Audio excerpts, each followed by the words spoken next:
100 years ago, the regions known today as the Imperial Highlands and Harvest were the backwater of the Lycentian Federation. Hippa was one of these worlds, ignored and excluded from the prosperous heart of the Federation. 100 years ago, a single fleet admiral born from this hardy world dared to rebel against Lycentia. What started as one known system against a galactic superpower quickly devolved into full-on civil war. 1 century ago, the Foralkan Star Empire did not exist, and ever since, the galaxy has never been the same. Despite being the youngest of the 3 superpowers, the Foralkan Empire has rapidly matched its rivals in economic and industrial capacity in a remarkably short period of time. But this incredibly fast development was the only choice available to the Foralkan leadership, as even though the Lycentian Federation signed a peace treaty and recognized the sovereignty of the Empire in the aftermath of the Civil War, the Federation has repeatedly attempted to reconquer their lost territory, and combined with the numerous incursions by an expansionist Kavani mandate, the Empire has always been on a constant war footing to simply survive. But in recent decades, this balance of power has shifted away, as the industrial might of the Empire has caught up with their neighbors, and for the first time, the Imperial Armada has held the line against their foes and has even begun incursions into once untouched territories. The Foralkan Empire started as a single star system, born from the 2 planets of Hippa, Foralkus, a now prosperous world as the capital of the Empire, and Sinalkus, a ravaged planet now uninhabitable. A harsh reminder of the cost of independence. From here, the Empire expanded in all directions, quickly encompassing the regions known today as the Imperial Highlands, Harvest, and Passage. The Empire currently holds 3 core systems, 50 secure systems, and 43 unsecure systems. According to the terms of engagement forced on by CoreSec, no external group or nation may annex these worlds, lest they suffer unimaginable consequences. However, the contested systems to the north and west of the Empire are not permanent territories, as the front lines of faction warfare fluctuate. To help sustain this constant conflict and the unending military equipment it requires, the 2 other core systems of the Foralkan Empire act as staging grounds, where resources from throughout the nation can be funneled and easily transported by using warp relays. To the north, Palma is the staging ground against the Lycentian Federation, and of the historic battlegrounds in the region dividing them, conveniently named Schism, the stronghold world of Aravelvet has seen the most ferocious fighting, both in the past and in the modern era of faction warfare.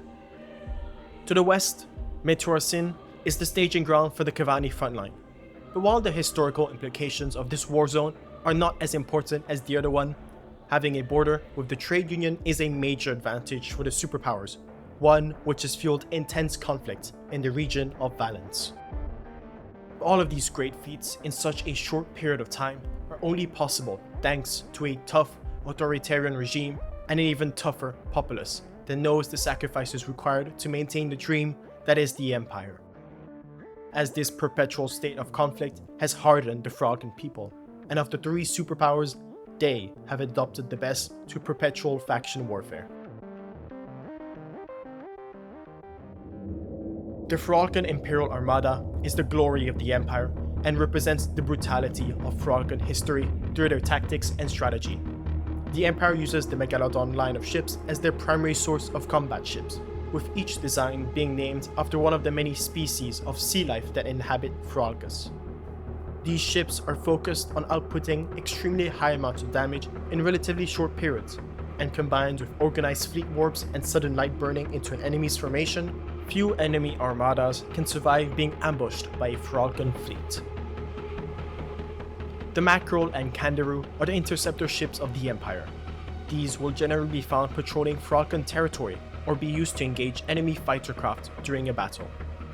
However, the primary fighters of the Armada, the Piranha and Thresher, don't follow the traditional use of fighters as escorts to larger ships. Instead, these heavily armed craft target the smaller and more agile warships the interceptors lack the firepower to deal with, and that Foralkan warships can't keep up with. But don't be mistaken. Large groups of threshers have been used to take out larger classes of ships, and more than once has their firepower been underestimated by the enemies of the Empire, to devastating consequences. The Knife-Jaw corvette and Barracuda frigate filled similar roles as high-damage warships that will generally be escorting larger ships. However, the positioning of the turret hardpoints only allows all of the guns of these ships to fire directly forward or behind. This is a design constraint common to the Megalodon line that puts off many independent pilots from using these ships, but is central to the blitz tactics of the Empire.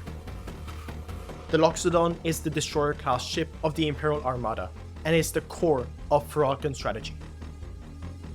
Being tougher than the Knife-Jaw and Barracuda, but still relatively agile and fast, the Loxodon excels in lightning attacks against the enemy, using its overwhelmingly powerful weapons to destroy them before they can even shoot back.